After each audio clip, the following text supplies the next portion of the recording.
Thank you very much, Sabko. And if it's okay, mix English Urdu में give us a small talk. So, thank you very much, Sabko. Thank you for joining. I know, okay, it's like almost 8 o'clock in Pakistan on a Friday. So, thank you very much. So, this issue on mediation in liberal world or post-liberal world is at least comes to come in international affairs, it's like the most pressing subject in conflict studies or international affairs. क्योंकि we're operating in two worlds, मतलब जो फिलहाल जो Pakistan's mediation efforts, we're operating in two worlds. One is in actually maybe three worlds. One is in the heat of a conflict. That's one world. Two, we're using liberal methods, MATLAB negotiation systems, negotiation practices, reliability of partners, reliability of convening, MATLAB trust, yes, these are all liberal ideas. Through this, we can resolve this issue. And number three, the biggest issue, this honestly, most academics and most practitioners are saying this is a post-liberal world. Well, liberal world जो था where we had international institutional. So let me just try to. These are three major areas. Let me try to give some definitions if it's okay. The Yes, definitions that please. liberal world जो थे, we defined the liberal world beginning 19th century. International cooperation, international institutions, जैसे United Nations, IMF है, International Court of Justice, जैसे so many institutions, और उसके अलावा military alliances जैसे NATO alliance है, and also partnerships such as the SARC, ASEAN, वगैरह वगैरह. All these international organizations का मतलब यह है कि जो partnerships is going to create um, enhanced understanding, trade, and enrichment of an order, मतलब world order.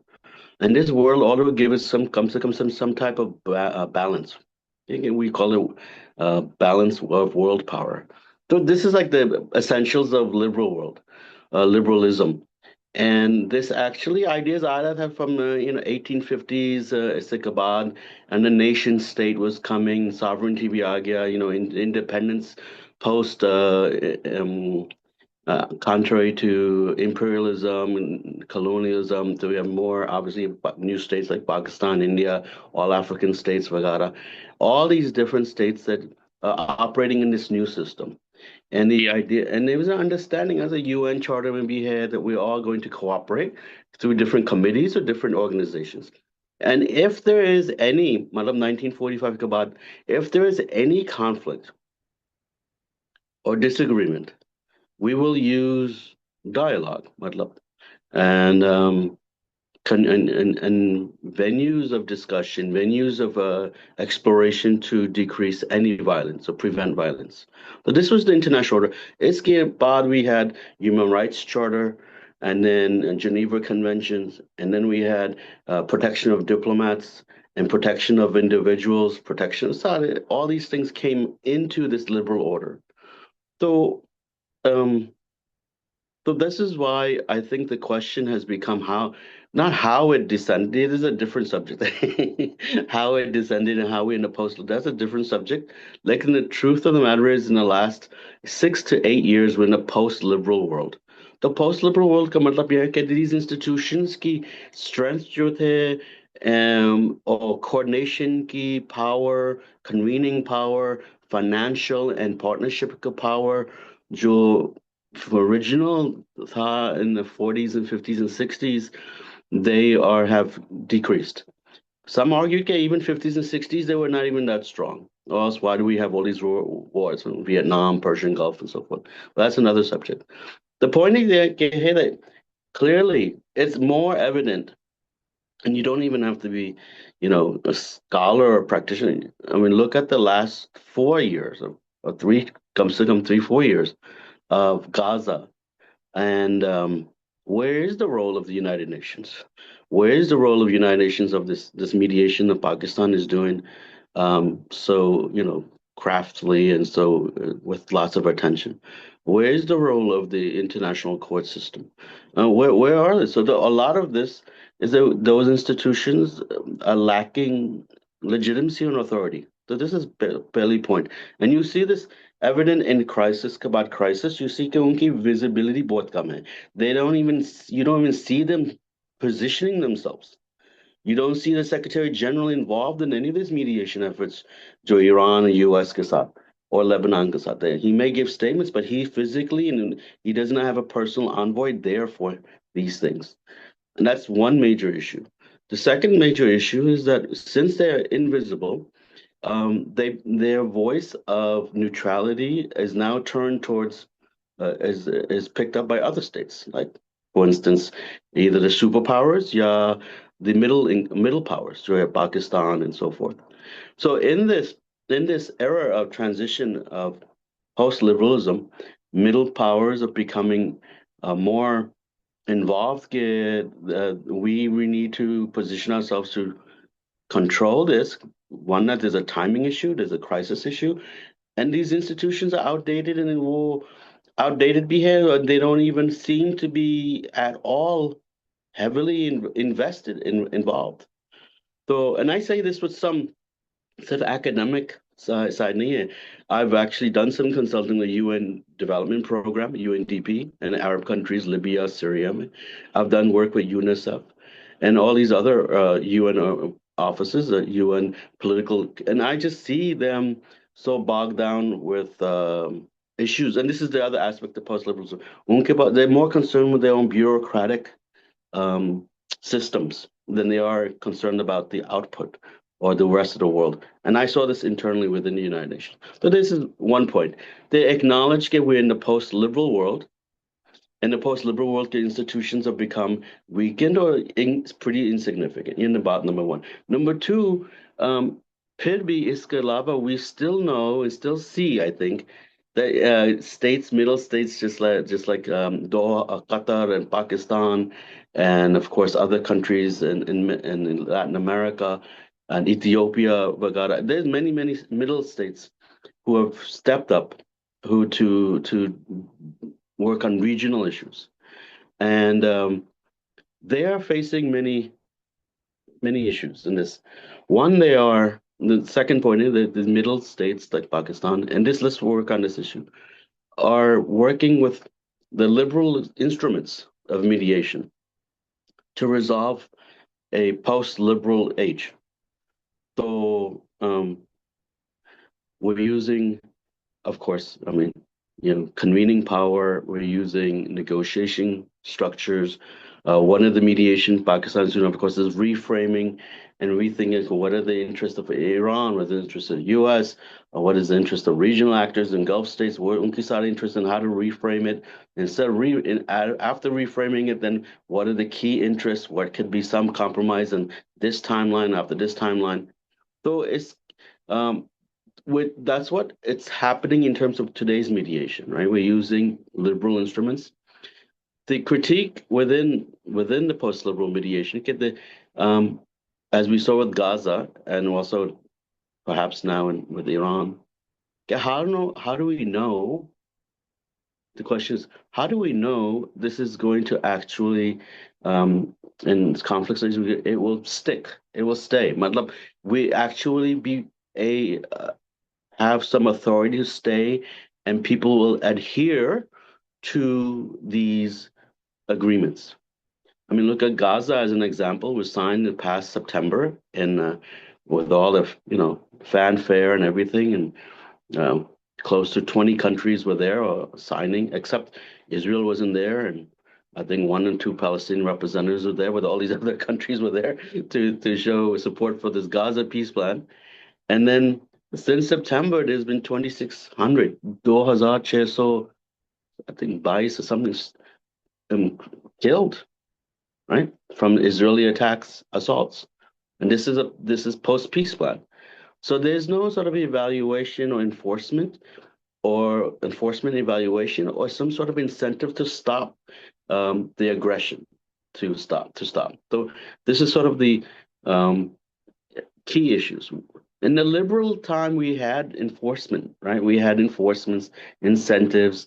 We had numerous countries with the UN deciding they can, if you break this, then these will deteriorate, and these are the repercussions. And so there was sort of like a global effort in the liberal time. Whether you look at the Vietnam War, or you look at the first Persian Gulf War, or you look at the any of these other wars, there's always some sort of UN involvement in sort of a peace plan. So I'm just thinking that we need to heavily think about because what happened, if I may be honest, Pakistan really moved quite quickly as a state actor to mediate, and for all the good reasons and all of the pressure reasons, and all of the opportunities. They had the reasons to do this. So TK, that's great. It's wonderful. They're mediating and they're doing. I personally think from the Washington D.C., I'm more of a positive outlook person anyway. So I find any effort for increasing dialogue and having a ceasefire is in itself is achievement. So and then afterwards comes many other things you can build upon. But of course, if you look at some of the critics, they're saying Pakistan's Islamabad talks did not produce anything. But here in DC, you have both mixed. So that's my second point, and I think the third point I would like to just bring up, and that's for us to consider for conversation. Okay, Pakistan has positioned itself as a mediator, and there's one key element that nobody's really writing or talking about, maybe because it's so obvious. Again, the one person you need to have at the room is Israel. And Pakistan is investing in Kyunki. There's like direct talks with DC and President Trump, direct phone calls and direct this and that with the White House and JD Vance, Vice President Vance. They think they're actually talking to Israel too. And I think this is a big assumption. And just as um, at least in DC, the perspective is that Israel will operate and cooperate when it wants to, and won't cooperate when it doesn't want to. We all know that, and it also knows that. Just look at Bishle summons the 12-day war with Iran, the first one. Uska baad, just only 40 days later, they attacked Doha, right? And they attacked Doha, Qatar, and they said we're attacking Hamas. And they hit the heart of the city of Doha. And this is last August, right? Not even a year ago. And President Trump was the first one to say to the Amir Saab, I didn't know, I don't know, I don't know. I wasn't told, I wasn't informed. So this sort of dynamics is there in post-liberal age, where you think the partner you're dealing with has full leverage over another partner. U.S. has full leverage over Israel, full clear communications and dialogue with Israel. This is what they call within conflict states a possible spoiler. They don't want this to happen. They don't want this to move forward. And one needs to, Pakistani negotiators need to include this. Okay, what they're doing can be undermined anytime. And how to sort of circumvent that, how to disrupt that thinking, how to do that has to be a major calculus in the beginning of any mediator, because President Trump will always say, I didn't know about this, I didn't know about this, and this is how it will go. And then it's just very disruptive because you have a ceasefire, then you have an agreement, and inshallah, there'll be some more other things to come around. But if Israel is not even an active participant in this, I think it's a major issue for mediation efforts. And I think it would, against I know all the pressures against, including, they weren't even at the Gaza peace plan, so-called Gaza peace plan. So how are they going to be at this peace plan? So I would just consider that when you have mediation, all the actors or all the stakeholders having, and they're not involved, and then we have a major issue. My other last point, and then I'd like to open for conversation, is all of these comments with Pakistan and these mediation, they're all meant for like discussion. It's not meant for criticism or anything. I'm actually been writing how I think it's in the field of mediation, Pakistan is paving a new middle way, sort of a middle state um, structure and build a like new architecture for mediation. And this is dynamic in itself, क्योंकि it's not existing, right? Doha has been doing it, so Qatar and Pakistan and I think other states can really pave this new architecture for the middle states to do direct mediation. क्योंकि the international institutions though there is lost all in authority. Um, the other thing I last point is within the field, as I mentioned, spoilers. We have to be a very honest of spoilers. Spoilers definitely in other state actors, right? Like Israel or neighbors like Iran, or yeah, maybe the Taliban or the TTP, or internal organization, non-state actors, भी हो सकते हैं, spoilers. But we also, let's be honest, that there could be those actually involved in the negotiations. They potentially in the field are have this perhaps this depending case by case. They have good intentions, they want to work, but then they see that they're not receiving everything, so they pull back and they spoil the entire process. So even the major actors you're talking about with could be spoilers. So ये तीन चार points I wanted to bring up, and I also think that the ceasefire is a major achievement, but also we should also I think the breaking news is that the Strait of Hormuz may be open because of what happened with Lebanon. So, but these are all these issues with as far as Lebanon and Hezbollah and Israel's ambitions into Lebanon. Yes, सारी चीजें is not even is there, but it's not really the core of the mediation efforts. But they can't be ignored.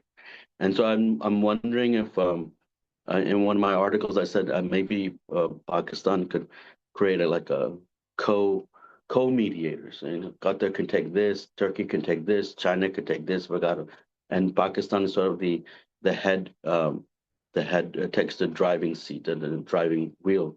And I think this is one of the probably new possible ways of that. So I tell you, these are my major points I wanted to just bring out. Inshallah, we can have some sort of discussion.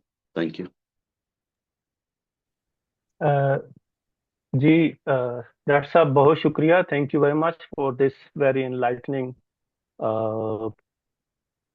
Start of the discussion Thank you. तो बहुत आपने जो मेरा ख्याल है मैं पहले हम ये बात नहीं कर सके लेकिन आपका तारुफ हमने इस ग्रुप में शेयर कर लिया था और Mm, सब ने उसको देख लिया है और आप भी देख रहे होंगे कि कोई 37 से ज्यादा लोग यहाँ हमारे साथ मौजूद हैं जो आपको सुन रहे हैं और इनमें एकेडमिशियन हैं जर्नलिस्ट हैं स्टूडेंट्स हैं mm, डेवलपमेंट सेक्टर के लोग हैं तो mm, काफी क्यूरोसिटी मेरा ख्याल है हमारे यहाँ इस सारी चीज को लेकर आपने बहुत जो दो इम्पोर्टेंट पॉइंट्स बताए हैं एक तो इसराइल की इन्वॉल्वमेंट के बारे में आपने कहा है कि जब तक इसराइल को इस निगोशिएशंस में या मीडिएशन में इन्वॉल्व नहीं किया जाएगा उस वक्त mm, तक ये फ्रेजाइल होगा और जी, किसी भी वक्त वहां से वो उसको स्पॉइल किया जा सकता है तो there is no mm, guarantee don't you think कि पहली चीज तो क्या अमेरिका अगर ये गारंटी दे कि इसराइल इसको स्पॉइल नहीं करेगा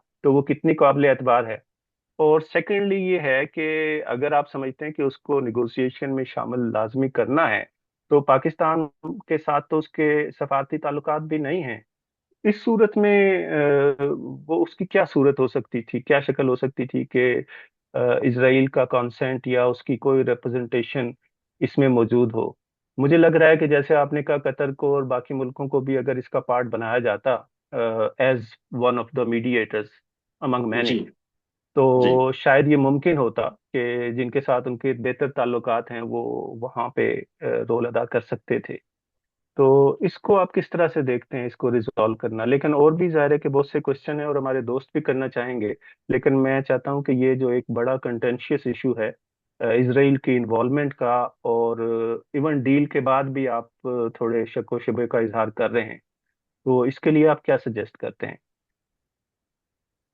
mm. I think eventually, आज नहीं कल तो जरूरी है, Pakistan needs to talk to Israel. Diplomatically, the दूसरी बात है, on this mediation की subject, there's no doubt in my mind they have to meet. क्योंकि there will be direct, indirect conversations, White House के साथ, फिर Israel के साथ, फिर war communications, and इस communications channels में, we all know that sometimes a filtering system होती है ना, I'm not going to share this information, I will decide to share this information, and this is all like common. So Pakistan's heavy reliance on White House, on Israel के reaction, Israel के intentions क्या है, Israel sign करेंगे on this ceasefire, Israel. This is all like indirect, and indirect mediation, indirect results will give you indirect uncertainties. So I don't think Pakistan should roll the dice on indirect uncertainties. I think Pakistan is in such a situation that they can't they can't gamble. And they have to do this with absolute certain with all the stakeholders. And TK koi official diplomatic relations है नहीं, and there's no direct recognition भी नहीं है. This is an issue, and I think it's also tied to the conversation. लेकिन we mediators but understand that we don't have all the pieces of the puzzle together. लेकिन for this puzzle, this conflict, the pieces of the puzzle samne hai, and we need to put those pieces to the puzzle. The next puzzle ke acha contact hai, direct diplomatic relations hai, recognize. Yeah, this is another puzzle. For this direct conflict, we have to, matlab the Pakistanis need to. So I'm speaking in a plural and singular. This is all happens in my brain. हमेशा होता है. There has to have all this, and it doesn't diminish. And I just want to say, it doesn't diminish Palestinians or Palestinian issues or Yevo. It doesn't diminish, which is hyper focused on this conflict. And being hyper focused on this conflict, that means you need all the stakeholders. One night, this is going to be a spoiler issue. And there are political issues involved, be here, social issues, be here. Of course, there's religious, everyone mixes the religious issues. But I think if Pakistan um, opens it, one, the Israeli perspective, you will get more. And this is from some insight from your friends who study Israel very closely. Unki kaam hai bas Israel studies. And they just say if Pakistan, it did include Israel, and all these, and Turkey has official diplomacy. Huh? UAE does, and Qatar to backdoor channels. So there is all these channels to have it. But if the experts you have on Israel, they said it will change the dynamics. And Israelis will also lower their temperature. And this is the whole game in mediation, to lower the temperature, lower and restructure their thinking जो है, उनकी role क्या है in this conflict. If you can redo that by just acknowledging उनकी stakeholder positions. Thank you very much. मेरे साथ को host Rabia Bukhari साहिबा हैं, लेकिन इसके साथ साथ वो अगर आप कुछ कहना चाहें या सवाल पूछना चाहें, लेकिन हमारे साथ साजिद खान गौरी साहब कोई सवाल पूछना चाहते हैं सर, तो पहले हम जी, क्वेश्चंस ले लेते हैं जो जी ठीक है। पार्टिसिपेंट्स हैं उनसे, तो हम लास्ट पे देखेंगे। साजिद साहब हैं, निसार साहब हैं, उनसे ले लेते हैं क्वेश्चन। जी ठीक है, पहले में से साजिद साहब आ जाएं, सवाल कर लें और फिर Sir, my question is, what will be the economic interest or results of this war on Middle East, and how long we can compete Israel without having development in science and technology and without having our own weaponry systems like Israel or America?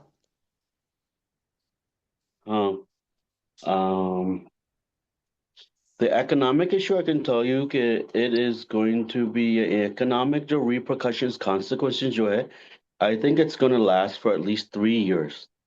The gas prices, energy costs, जो liquid nitrogen gas, LNG factory जो था in Qatar that was shot by the Iranian drones. The Qataris be getting that this will take come 5 to 7 years to rebuild to full capacity. So that LNG gas supports supplies close to 60 to 65% of the demand. So that is one issue. I think this is going to take a minimum 3 years. The gas prices will still be high in many places. Um, and I think even opening the straits. So the damage, at least the financial experts, Joe, he comes on TV here in Washington D.C. They're talking about 3 to 5 years minimum, and there's an energy crisis, then hyperinflation be here, and then certain unexpected other side things like cost of housing, cost of other things, and food and all, because everything's tied to these straits. The fertilizer issue we had, there's some plastics that comes and chemicals that come from Strait of Hormuz. So there's at least, 50 to 60 sectors impacted by the Strait of Hormuz and energy. Um, so I think that's it. And with the second question, how can we compete? I really, that is a sort of like a military question. And I'm not the most expert on military. We know how strong Israel and the U.S. is, and I think uh, I'm not sure how what is the thinking to compete in such a way that you have to have 1-to-1 on everything. I don't know. I think the new structure on competition, if I may answer, is collaboration and partnerships. Just say Europe has been defended by NATO. Pakistan is probably on the move to making its own NATO military alliance through Turkey and Saudi and other groups, maybe Egypt. And maybe this is the best way to compete. Thank you very much. मेरा ख्याल है निसार साहब सवाल पूछ लें।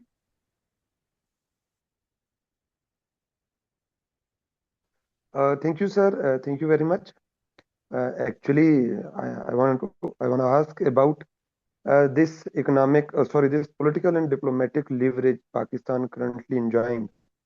Would you think that we would be able to turn this into economic benefit for a longer term, not for a that short term as we have gained earlier in the history of Pakistan? If we look into the earlier 1970s, when Mm, Pakistan mediated between China and America, and mm. later on in the war against terror, would you think that this political and diplomatic that status turned Pakistan economic into that better in the near future?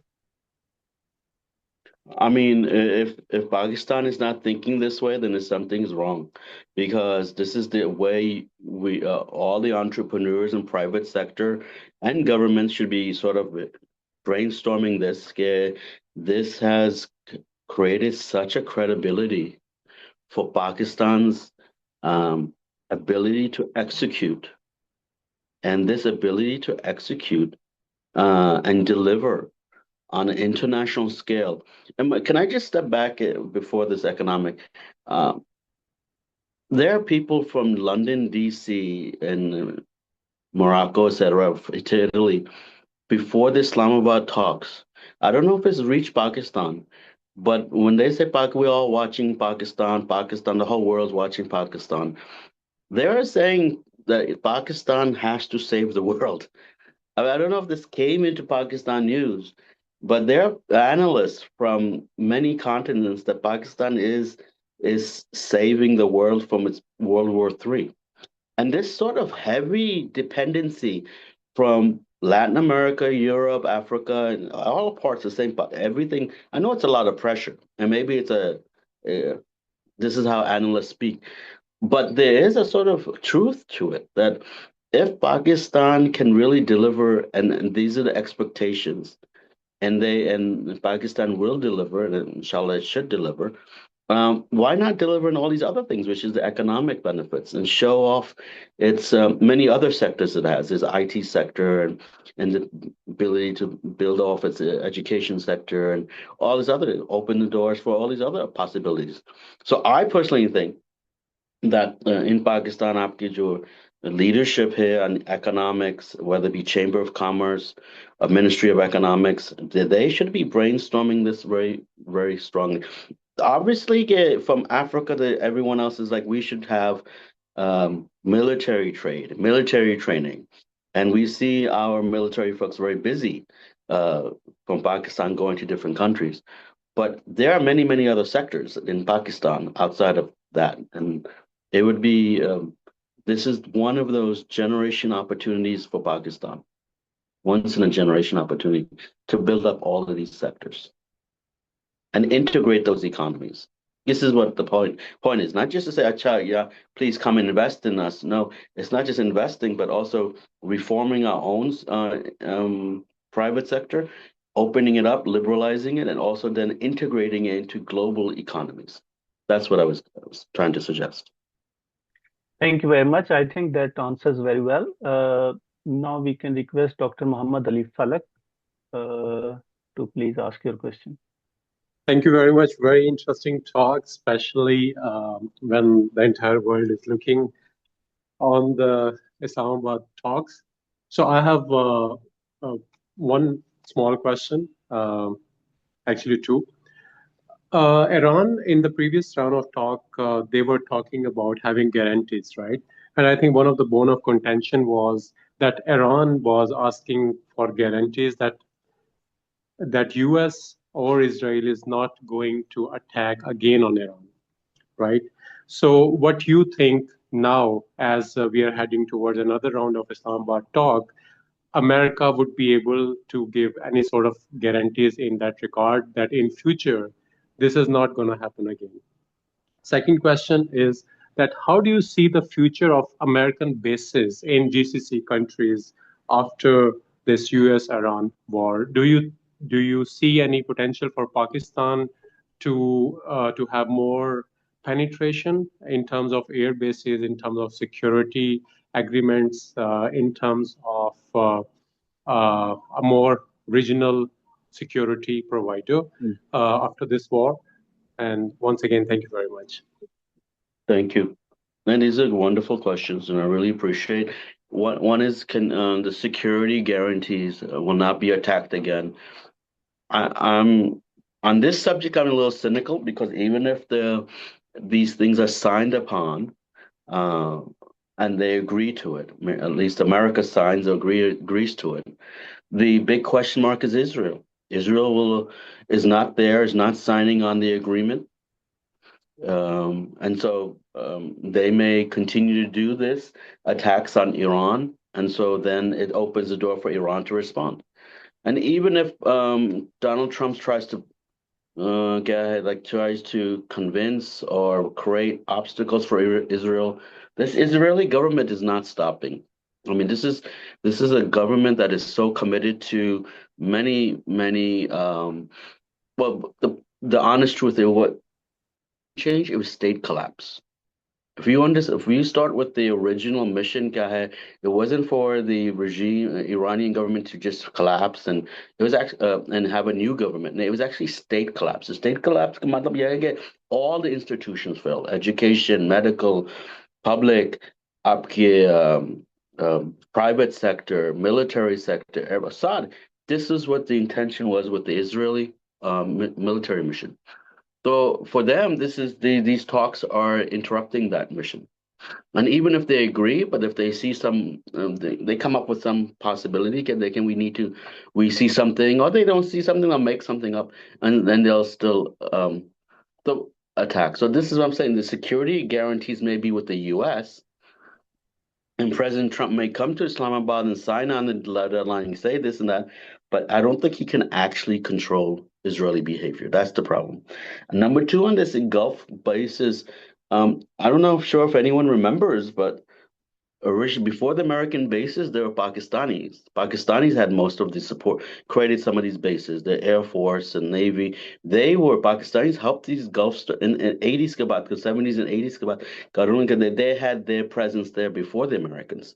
And then with some more funding and money, they started using American, of course, during the Iraq War, things hands exchanged.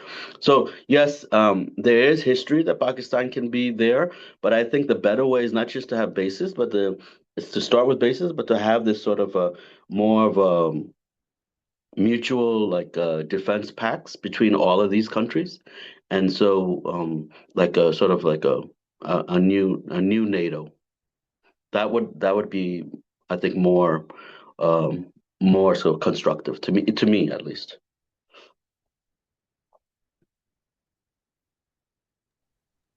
That's all. Thank you very much. Just to add to this question, कि आपके ख्याल में how America would react to Pakistani involvement in Gulf countries in defense?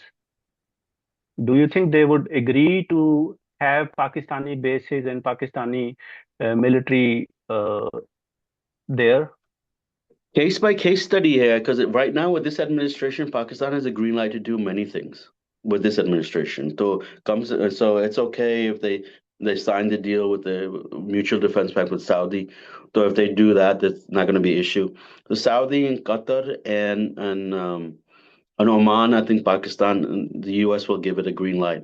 I think the only other countries right now that's problematic that they don't seem to want Pakistani's presence, military presence, we Bahrain and UAE. And I'm not sure about Kuwait. Kuwait's a little complicated. So on the US side, the US there will be obviously those who against the US military private sector would find this problematic. But if that starts slowly and gradually, I don't think they'll do much to be an obstacle. Okay, thank you. Before I invite Muhammad Ehsan, I just want to read out one question in the chat, which is, can Pakistan realistically act as a neutral mediator in current regional conflicts? Can Pakistan act as a neutral mediator? Can Pakistan realistically act as a neutral mediator in current regional conflicts? So current, this Iran one, or yeah, yes, Iran and then beyond. So I think, number one, I think there's a misconception that mediators have to be completely neutral. Neutral, though, is a concept that is in the literature, but in reality, states are not. Most states are not neutral, and that's why the liberal system of having the UN sometimes is important. Yeah, because your other group was more important to try to have some image of neutrality. What's most important of this pseudo-neutral position image you have is the most important part is, can this mediator like Pakistan unlock, and I said this in some documents, unlock the process of constant thinking of the other party as something to annihilate. And if Pakistan can unlock this process and create another process, I just call it architecture of saying, second, we have another alternative to this, right? And that Pakistan has done. So it has done it, and is doing it now. If someone is saying that Pakistan is so close to Iran and sees it as a brotherly nation, and that because of this is biased, I don't think that's possible. As the best argument, Pakistan's very close to all of these regional players. All of them, to Egypt, to Turkey. Turkey's very close. Saudi, Qatar, all of these countries, Pakistan has a very close relationship, and because of that relationship, they are using this as an opportunity. They see them as a trusted player to move ahead with this. The question is, can it do this and then take this off and have a vision of being mediators in Asia and other places too? Just like Qatar is so small, but it has a ministry of mediation and conflict resolution. उनके पास एक minister भी है. I mean, he's a dedicated minister, and he's been involved in Lebanon, Somalia, Ethiopia, Yemen. I mean, in the last 20 years, Qatar has done immense mediation work. Actually, what I say is eclipsing the Europeans on this mediation. They've actually changed all of this. And I think Pakistan's been watching Qatar, and Pakistan's been listening and learning from Qatar.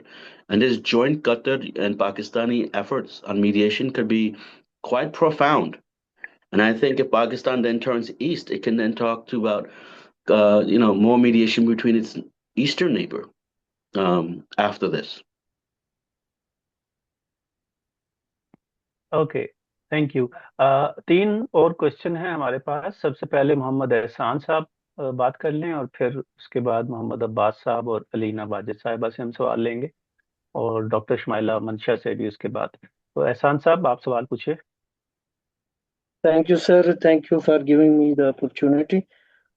Sir, do you think the ongoing US, Israel, Iran, Lebanon, and Middle East war is more because of capitalist interest rather than nuclear or other surface issues? I mean, the main concern may be Iranian oil, as we have seen the previous alike wars in Iraq and Libya, etc. It's a great question. No, I think all these issues are combined.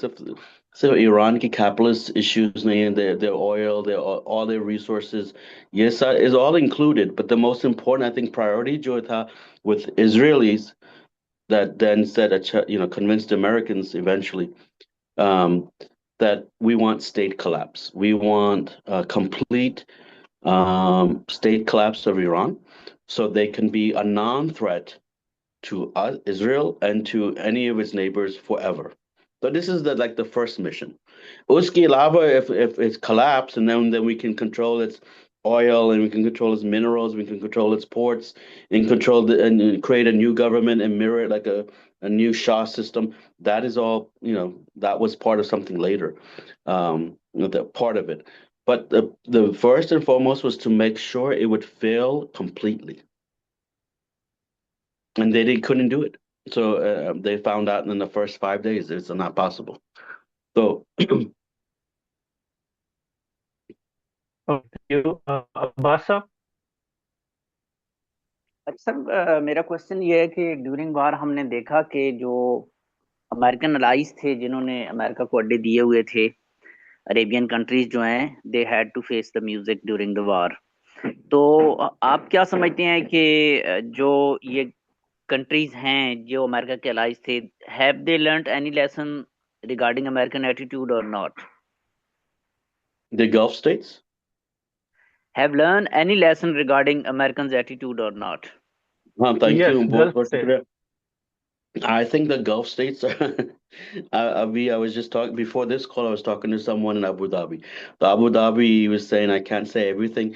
And there is a sort of recalculation, recalculation of many things, particularly internally Gulf states, because आपस में like UAE, Saudi, Qatari relations, and then unki jo sort of emphasis on how UAE and Bahrain went ahead with Israel recognition and the Israeli ki jo, collaboration and military collaboration, intelligence collaboration, or Mossad ki presence jo hai UAE mein or and Bahrain or Kuwait mein. So this presence of Mossad and US, I think they're all recalculating ki, was this originally how it's supposed to work? That we have invested billions, if not trillions of dollars, trillions in the last 38 years on American military bases. And in return, we're not even secure than 35 years ago. So there is new recalculation, like in opposite dynamics change हो रहा है, and locally there's changes. But what the monarchs will do in the end, all these Gulf monarchs, kings, and Badshah, what they'll do is really just protect these relationships with the Americans. The Americans are not leaving. This is number one. We should just say. The question is, how much does the Americans sort of have more say at the table? So I'm not sure if MBS will have more American presence, or maybe he'll just limit it. In the biggest player that's coming out as with more and more creative thinking and changing is Qatar and Oman, and they've been heavily supportive of Pakistan and efforts. And so I think this is a reshaping the geopolitics of the Gulf states, and it's one thing to reshape it and say, "Acha, we have less American influence, and we have this now, and Pakistan's more involved." But the most important thing, I think, the question is for the Israeli side, and I think I wanted to add this: Israel is really saying that this war is a plus plus for many things. One, there's no GCC, Ittihad Madab unity. There's no unity amongst the Gulf states. The Gulf states will shows that they are vulnerable, and two, they heavily more and more need Israeli American military weapons. So this is what it revealed, and the Israelis are finding, Acha, will do backdoor selling to with the Americans to the Gulf states. So this is reshaping many of the calculations. But I think Qatar is also emerging, saying, how much do we want to arm ourselves? If we can resolve our issues with Iran, then maybe we don't need all this Israeli American presence.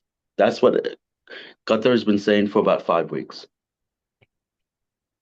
Thank you. Dr. Shumaila Mansha, who is also a co-host with me and with Rabe Bukhari, has a question for you. नहीं Alina Dr. Shumaila. Doctor साहब पहले नहीं अलीना ने पहले hand raise Alina, किया Alina I- yes Alina चले Alina, Yes. आप पूछ लें. No, it's okay. Okay. Assalamu alaikum, everyone. And Excellent. Sir Qamar, it was a very nice session. It's great to have you here. So my question is that like Pakistan का हमने देखा है कि जो स्टेटस है मेडिएटर स्टेटस जो है उसकी वजह से पाकिस्तान की जो जियोपॉलिटिकल जो है वो काफ़ी ज़्यादा रेपुटेशन काफ़ी ज़्यादा एलिवेट हो गई है. सो मेरा क्वेश्चन पर्टिकुलरली साउथ एशिया के कॉन्टेक्स्ट में है कि मोस्ट प्रोबेबली एंड होपफुली अगर ये अपकमिंग नेगोशिएशन सक्सीड होते हैं, सो इन पर्टिकुलर साउथ एशिया में आप कैसे देखते हैं कि पाकिस्तान की स्ट्रेटेजिक पोजीशन किस एस्पेक्ट से ज़्यादा एलिवेट हो सकती है? I am just like talking about the regional aspect rather than on a world stage. क्या वे फॉरवर्ड साउथ एशिया में कैसे देखते हैं पाकिस्तान का, स्पेशली अगर अब ये second round of negotiation succeed करता है? So that's my question. Thank you. Second round negotiation success is a big question. What does success mean, right? Exactly. Success is more. Success ka matlab, yeah, is more than just signing and agreeing, but it's also enforcement of the agreement, right? So this is my whole point. Will there be an enforcement? Will the Israelis stop bombing Lebanon and Iran? So even though you have successfully agreed, got all the major parties to sign, like an Israel is not there to sign, that it's not going to be successful, right?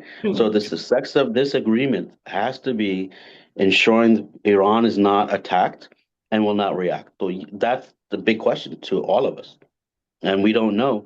There's the big question mark with Israel and their government. And I don't know if President Trump can actually control them. And it's not, I don't know. Most people know that that's not possible. So, and I think that leads to your question. Second question is towards South Asia, because all of these are spoilers. And Pakistan should be expecting, okay, next spoiler kya hai, what's the possibility, and try to address the spoilers. And that's what happens in mediation. Let's say first everything is done. You have agreement, enforcement, no more bombing, securities, guarantees, sub million, everything's fine for about 6 months.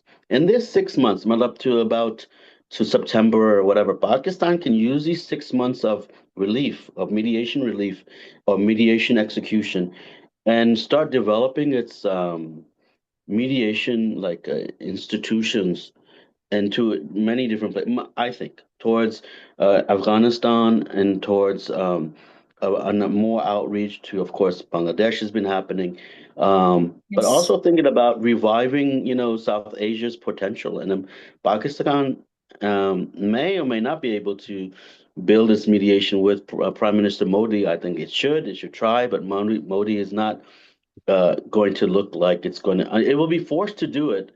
If the Americans force Modi, they may do it.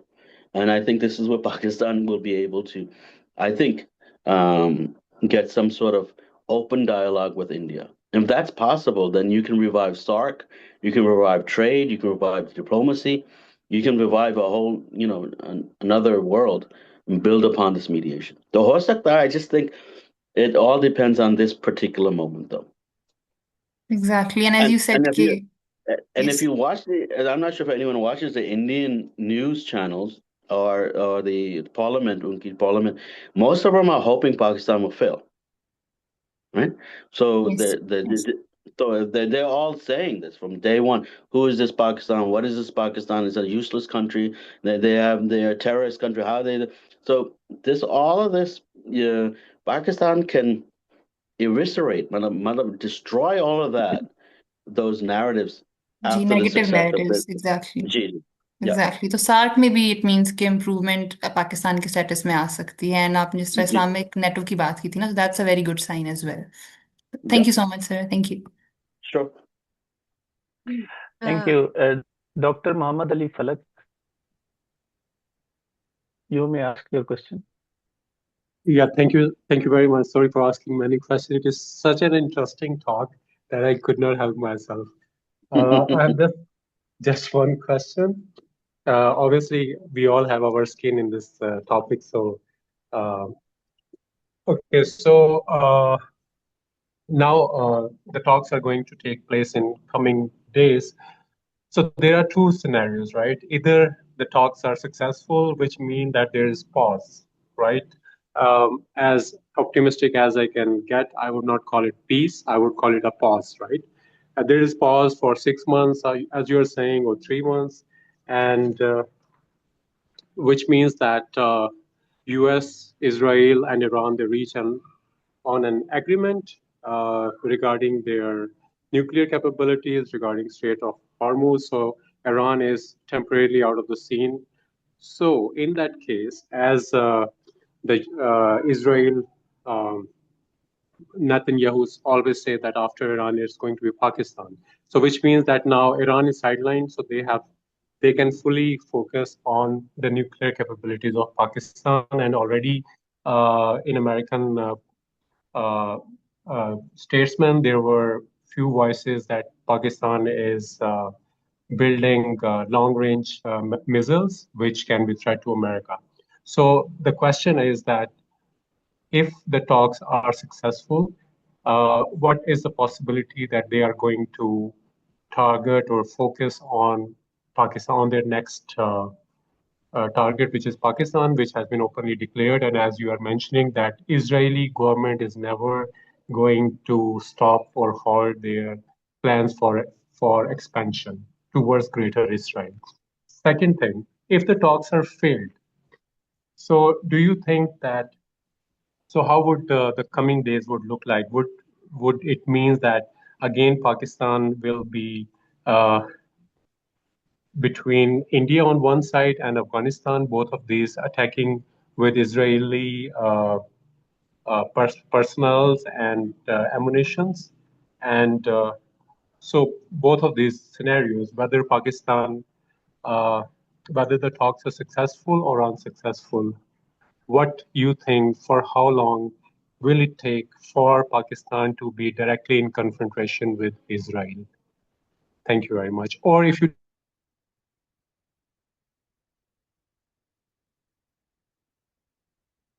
Sure. Should I respond, yes, sir. Bukhari sir? Yes, Acha. Yes, yes. yes, please. हाँ, तो ये question is isn't it area of जो कहते हैं war gaming, जो कहते हैं ना war gaming, or strategizing the possible attacks on Pakistan. That's the question, if I understand. And yes. of course, I will answer all these two-part questions, but I think in order to avoid this situation, I'm going to insist on my original hypothesis that they can Pakistan should somehow, somewhere, ask Turkey to include Israel in these talks, right, as a stakeholder. And so, ahista, they're part of these talks, and then they won't, and this will change their thinking of Pakistan as a threat or a Iran co-conspirator brotherly nation, or Jovi, what they want to build in their head. And this will also lower the temperature. I mean, I think that's one realistic thing that can happen in the next few weeks. But let's fast forward to these questions, which is, will it, Last week, I was watching again Israeli newspapers, and they said the next person is not Pakistan, but it was Erdogan, Turkey. They want to attack Turkey. So in Israel, they have this regular base. Who should we attack next? We should attack Turkey. We should attack Pakistan. We should attack this and that. And actually, the Mossad ke director, jo hai, deputy director, jo tha, he was telling um, the Indian TV and this other Arab TV, and he was saying, "Ki nahi, it's not a country issue, nahi hai, Pakistan or Turkey. It's the Sunni radicals and Shia radicals. The sare mil gaye, and they are working together, Sunni radicals and Shia radicals." And he said, "Ye sare Sunni and Shia radicals group hai. Pakistan's part of it, Qatar, all Gulf states are part of it, Egypt, Jordan, sare Libya, sab." So he was basically saying Sare Arab countries are part of the Sunni Shia radical nexus. The Mossad ki direct quote hai. So I'm saying that it's not a country by country basis. It's as these alliances jo hai, alliances.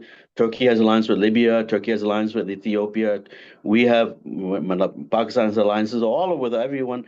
So they want to destroy these alliances. Acha. And at least this government wants to, and that's from the Mossad. Now, if we get to your conversation, questions, if Israel wants to attack Pakistan, and of course, they're going to use Indian support and Afghan and Taliban. I mean, this is just common sense. This is what they're going to do. So, and Pakistan will have from the western side, they have Afghanistan forces, and then Indian on the eastern side, and then you have the naval issues, right? And so they will have at least a three front open war if Israel initiates it. The question is, what is to gain from attacking Pakistan? And again, from Israeli mission is to state collapse. Wants to have state collapse. Indian जो crazy BJP radicals जो है, they also want Pakistan to state collapse. Some of them, right? So Pakistan has many layers of leverages to avoid this situation, of course, before it gets there.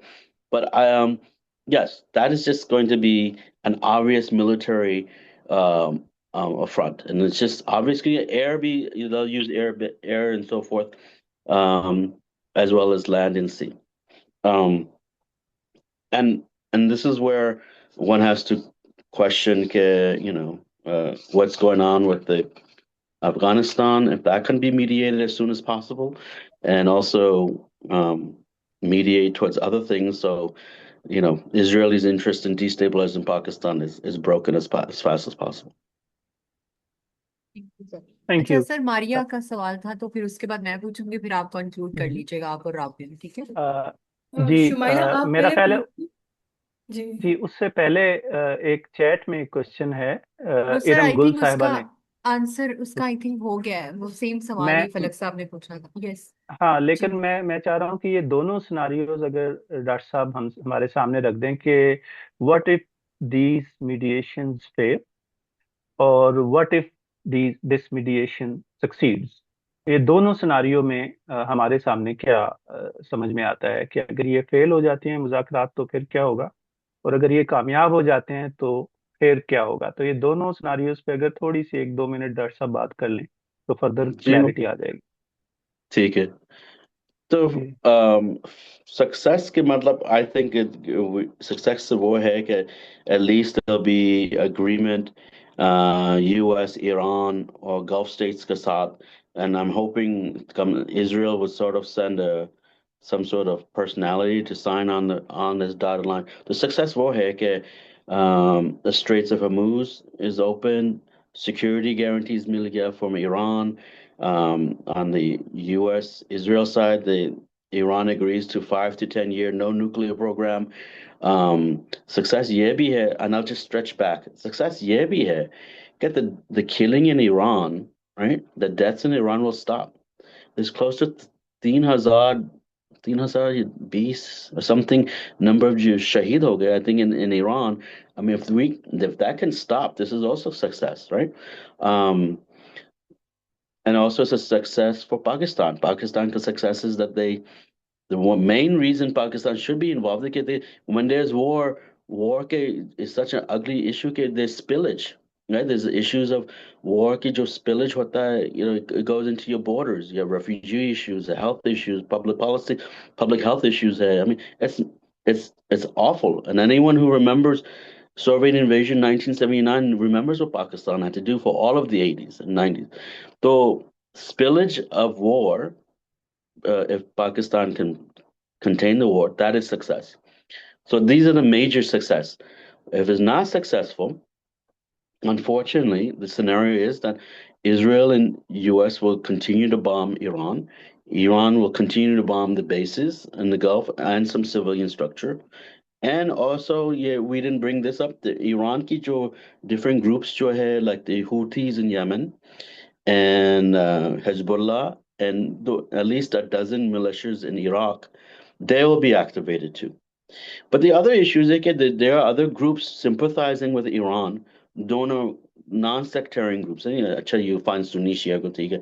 But there are non-sectarian groups who are saying Iran needs our protection too. So they will find these groups also come to protect and help Iran. So there'll be the non-successes that the war will continue and koi control nahi hai, and it can spill into Pakistan. That's the problem. It will. It's not. Maybe it will spill into Pakistan.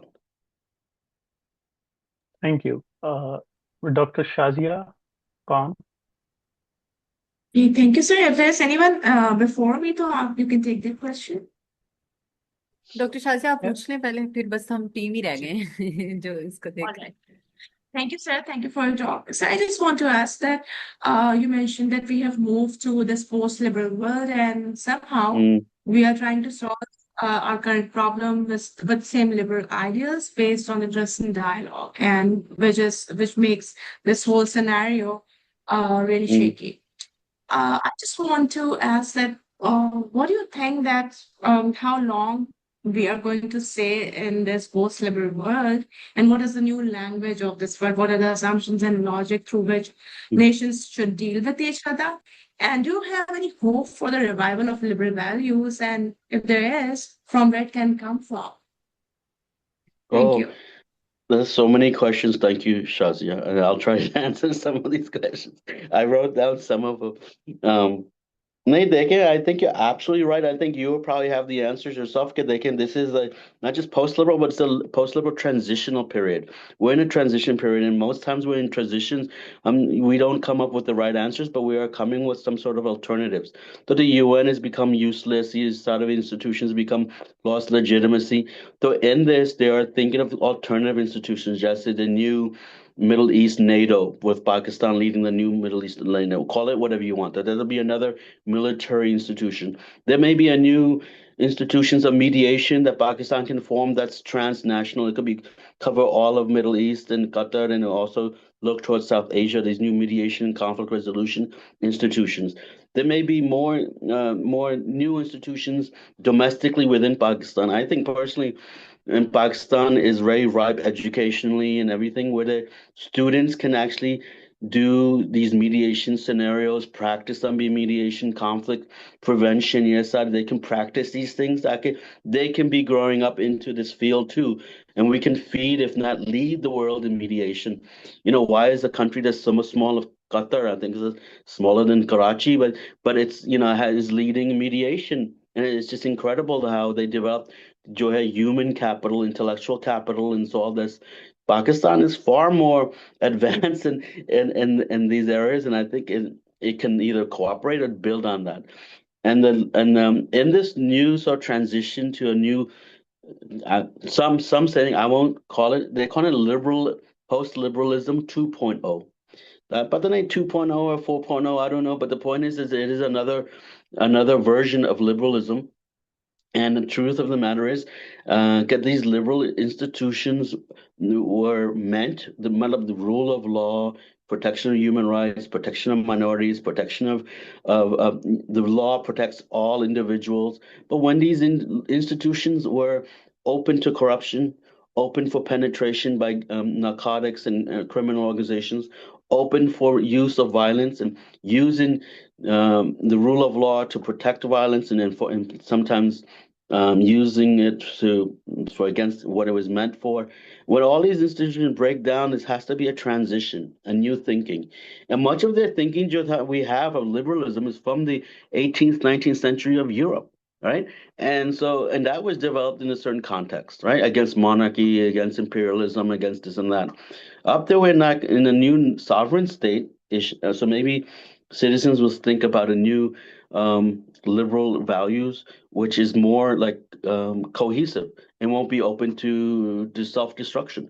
And so, I mean, how can the world watch children starve to death, women and children being beaten and killed, and it's on your phone live, and we have all these institutions for enforcement and protection, like, and it's not doing anything, right?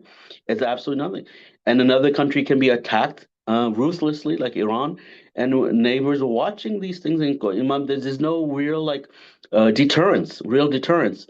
And this is what I think Pakistan really has to use, that if Iran could be so vulnerable, given its international status, Pakistan really needs to think about, because I think Dr. Ali asked this question, if Pakistan is attacked, how will Pakistan's regional actors come to support or defend Pakistan? And that's another question that's tied to this post-liberalism. So I think there is a new, and this is where I think Pakistanis have a role, right? Have a role to redefine ke post-liberalism kya hai? What does it mean to us and our culture? And how can we redefine it? What was lacking before and what is needed today, and what are we going to add and contribute to this conversation? So that's what I think is happening. Thank you. Thank Dr. you, sir. Shamaila? Yes, sir, I have a very simple question actually. Was the war a miscalculation by the US, as all the analysts were already saying that US could not win this war and even face saving would be difficult for them? What do you say? The answer to that is on three levels. On the military side, if you talk to Pentagon, Pentagon, the gang and we won. We had 15,000 targets. Dropped all 15,000 bombs on 15. So militarily, we did everything we did. Economically, we did our sanctions are working. Iran is a collapsed economy, kuch bhi nahi hai. They have nothing to offer, and they'll be rationing food and this and that. So that's the economic side. Now we hurt them economically with your sanctions. Politically, I think your answer is correct. The political assessment and calculation, which was that unki jo institutions jo hai, the IRGC and Supreme Leader and Saudi leaders jo hai, they will collapse and be killed, assassinated. Again, unheard of in a liberal age, but post-liberalism, this is what they do. And then there'll be some rising on the streets. So yes, this was a massive miscalculation on that political side. And there was also, they thought, if there's no uprising, well, then parachute import the baby Shah, jo hai. Baby Shah nahi hai, his name is the Shah's son, Reza Shah. So I call him Baby Shah. They will insert him and we'll have the monarch and he'll be our man. But nobody knows him, and they don't even understand Iranian mentality, which is anti-monarchy, and they've had this mentality for over 100 years. So, and every political calculation on these three that I discussed, they wasn't very well informed, or they assumed that it will change with gradual effort in time, right? So, issue here that I don't think we understand that since 79 revolution, both Iranian side and American side, they build these industries against Iran side, anti-American, anti-Zionist. And there's an industry in Washington, D.C. and in the West of anti-Iran, anti-Mullah regime. So this is an industry. This politics has money, has funding, has lobbying. It has, it's taught in the schools, American schools. It's taught in the graduate school, on the universities. So this sort of thinking, even the language you get in English, Iranian regime. I don't think we say that often. It's actually a government, but the thinking that this is an illegal government, it's corruptive, it's repressive. So we don't even call it a government. English in DC, they call it a regime. So both of these sides have miscalculated because of their 4-decade industry of seeing the other as not as an enemy. It was one of my major points on that. Thank you, sir. अच्छा रिशाद साहब and Maria, I think so क्या sorry Rabia, अब I think so कि हम conclude करते हैं. Okay, thank you so much, sir, and thank you so much, everybody, for the wonderful questions. Sir, basically, I have very simple, short 2 questions.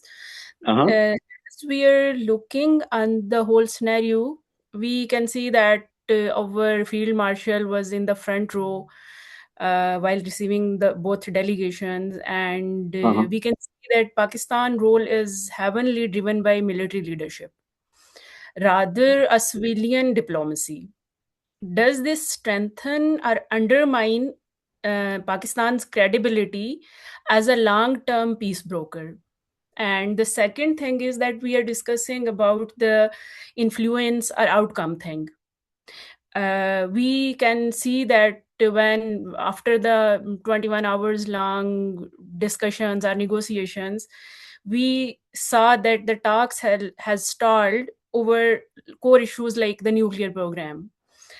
Is Pakistan really facilitating the negotiations, or like we can say that this is the outcry that Pakistan is just acting as a communicator or communicating channel, or like without any influence or outcome? Thank you. These are wonderful questions, Shukriya. And I just think,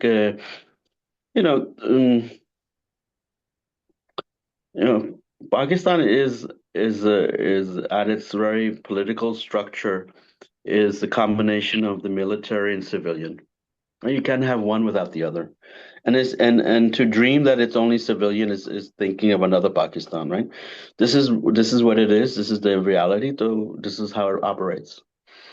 So, like in the liberal world, we want civilians. We want the Ministry of Foreign Affairs to run it. We want civilians as negotiators. We want this and that. That's true. But yet the point here now in point liberalism, the civilians will need to collaborate and sometimes concede unki jo role jo hai in these negotiations or in politics or in public leadership. Ye to issue hai na that the civilians have unki authority has become reversed. So that's one key issue. That this is the reality. And if General Saab is doing these things, I think he is not only can I just add for the Iranian jo mentality here when he arrived in Tehran, it's a very important image that General Saab came and not the prime minister or the foreign minister. Because it's for them at this point of immense vulnerability, 3,000 zadas, shaheed and massive infrastructure destruction, that for them to see a military man to land in a country it gives them a sense that this nation is not just doing this for geopolitical reasons. You're not actually. This is a nation who is very invested by sending their senior military person here, and who is very involved. So this is very important for the Iranian confidence in Pakistan and vice versa. So in terms of mediation, you can't buy that. You cannot, madam. You can't even. It's either you have that trust or you don't. And clearly Pakistan has it. Why not utilize it? That's the important thing in mediation. And second thing is, I think your question was about, legitimate. Sorry. Yeah. Actually, is Pakistan really facilitating the negotiation or just acting like a communicating channel? No, this is what the Indians are saying too. Yeah. They one discussion was, are you a postman? What about you just giving messages? And no, this is nonsense. I mean, they are constructing thinking and constructing conversations in such a way that this is coming from DC. And the way to understand this in the Iranian or Gulf states is to understand it this way. And it's communications, man. These are the opportunities and these are the issues. What opportunities we can take advantage of? Yeah, which opportunities we should take now, or what you're not getting now, you can get later. In these communications, the Pakistani negotiators are actually prioritizing the values of the Iranians, the Gulf states, and Americans, and of course for Pakistan. And so, while evaluating, it's giving everyone a chance for a a third party to see these issues from a different perspective. So it's not just a communications channel, it's more than that. And this is my whole point in mediation. They're creating an architecture of a new thinking of this conflict, right? You can't get a ceasefire without this new thinking. You can't get potential second round talks without new thinking and confidence. And CBMs, you'll get the confidence building measures. So it's not just communications. And I also want to question जो कहते हैं, you're just a communications channel. In war, to have a communications channel, even if you just limit to that, to have a communications channel is immense priority, immense value. You get war is a result of no communications. War is a result of a breakdown of diplomacy and communication. So even if you just reduce Pakistan to communicate, that is an incredible role and legitimate contribution. So I'm building upon that. I think it's doing much more. I think it's still very valuable. Sir actually last अगर हम past कुछ इस 1-2 weeks में देखते हैं ना, तो कुछ ऐसे इवेंट्स हुए हैं. एक तो आई 100% एग्री विद यू, क्योंकि ये इंडियंस का नैरेटिव है, वो तो हम सारे ही देख रहे हैं. आप कह रहे थे कि कोई देख रहा है या नहीं देख रहा है, लेकिन हम सारे ही देख रहे होते हैं उसको. Like that is like complete set of entertainment. तो उसके साथ जो एक अभी रिसेंटली एक जो हमारे पीएम ने ट्वीट की थी, तो जिसमें वो एक ड्राफ्ट का इशू आ गया था. यूजुअली ये होता है कि इनका ड्राफ्ट लिख के दिया जाता है. यूजुअली भी जो प्राइम मिनिस्टर खुद तो ये तो एक कॉमन अंडरस्टैंडिंग है कि प्राइम मिनिस्टर खुद बैठ के ट्वीट्स नहीं लिख रहा होता. उसको उसका कोई सेक्रेटरी है या जो भी है वो लिख के दे रहा होता है. तो वो उसने पोस्ट कर दिया था ड्राफ्ट के साथ ही. तो उसकी वजह से हमारे जो स्टेट है उसके अंदर ही एक तबका है, उसने इस चीज को बड़ा हाईलाइट किया था कि पाकिस्तान का role like not more than a mediator. तो thank you so much sir for clarifying that कि हम लोगों के लिए मीडिएटर होना भी इस टाइम पे बहुत बड़ी बात है. And देखिए जो ड्राफ्ट जो लिखा था and was involved, देखिए everyone makes mistakes. Yeah. And mistakes के साथ communications, diplomacy mistakes होता है. And it's very common to make mistakes, ठीक है? And these mistakes, once acknowledged, is no big deal. It's not a challenge. I mean, I think we shouldn't have started conspiracy theories, this and that, because of this. It happens. But the overall infrastructure जो है on this mediation, it doesn't get undermined because of a tweet or a draft of a tweet. Okay. Yes, sir. हमारे वो लोग PM से जो तो यहाँ से वैसे भी सोचते हो हैं, I जाती think that वो small-minded thinking है, to be in my perspective. Sir. हमारे PM से तो वैसे भी हो जाती है मारिया, मिस्टेक. डॉक्टर शुमाइला, मारिया का क्वेश्चन ले लेते हैं. Maria please. Yes. Acha, I don't have a question. Just to add to that mistake regarding the tweet. So I think like if something is being tweeted from an official account of the like prime minister of a country, it literally go through like a whole process. It gets approved, and I think that is when you post it. So it might be just like a small mistake. जरूरी नहीं है कि मतलब वो किसी से approval लियो. Like अगर किसी ऑफिशियल अकाउंट से कुछ अपलोड हो रहा है, तो वो एक यूजुअली एक चैनल होता है जिसे अप्रूव करके फिर आप आगे उसको भेजते हो. So I think it's probably that. Exactly. Shumaila, are we concluding this session? Yes, or thank you, we ask Maria. questions? बस रशाद साहब से अब रिक्वेस्ट करेंगे कि इसको कंक्लूड करें और ऑफिशियली हम जो है वो थैंक्स करेंगे डॉक्टर साहब का. जी रशाद साहब, over to you. Ji thank you very much for these excellent questions. मेरा ख्याल है कि इससे डॉक्टर साहब ने जो बहुत कॉम्प्रिहेंसिवली जवाब दिए, उससे हमें बहुत कुछ इस सिचुएशन को समझने का मौका मिला. और वो सवाल भी हमारे सामने आए जो हमारी नज़रों से ओझल थे because of the media onslaught on us that we are constantly engaged with. तो मेरा ख्याल है कि हम मुकालमा फोरम की तरफ से और इसके तमाम अरकान की तरफ से डॉक्टर साहब का शुक्रिया अदा करते हैं. डॉक्टर कमरुल हुदा साहब, आपने बहुत कम वक्त में और बहुत अच्छी यानी टॉक दी और हमें सोचने का बहुत थॉट प्रोवोकिंग आपने पॉइंट्स रेज किए. और सच्ची बात यह है कि मैंने खुद पर्सनली भी इससे बहुत कुछ लर्न किया है और हमारे सब मेंबर्स ने इससे लर्न किया है. और thank you very much for, क्योंकि ये इस वक्त अमेरिका में हमारा तो ये हर हफ्ते ये सेशन होता है मकालमे का जुम्मे के दिन, और अमेरिका में ख़ास तौर पे आपने अपनी मसरूफियात से टाइम निकाला है. मेरा ख्याल है 11 बजे शुरू हुआ था और आपने बहुत अर्जेंटली एग्री किया, तो इसके लिए भी हम तहे दिल से आपके बहुत शुक्रगुजार हैं। और हम तवक्को करते हैं कि आइंदा भी हमें आपके साथ इसी तरह से मकालमे का मौका मिलेगा। और ख़ास तौर पर जो आपका मैदान है पीस बिल्डिंग के हवाले से, या पीस बिल्डिंग और इस्लाम के हवाले से, या मुस्लिम वर्ल्ड में पीस बिल्डिंग की एफर्ट्स का जो आपने जायजा लिया है और री एनविजन किया है उन सब चीज़ों को, क्योंकि हमारे ग्रुप में बहुत सारे लोग हैं जो डेवलपमेंट सेक्टर से भी हैं और जो पीस बिल्डिंग और कॉन्फ्लिक्ट रेजोल्यूशन और इस्लामिक पीस बिल्डिंग इन मौजूआत पर दिलचस्पी रखते हैं।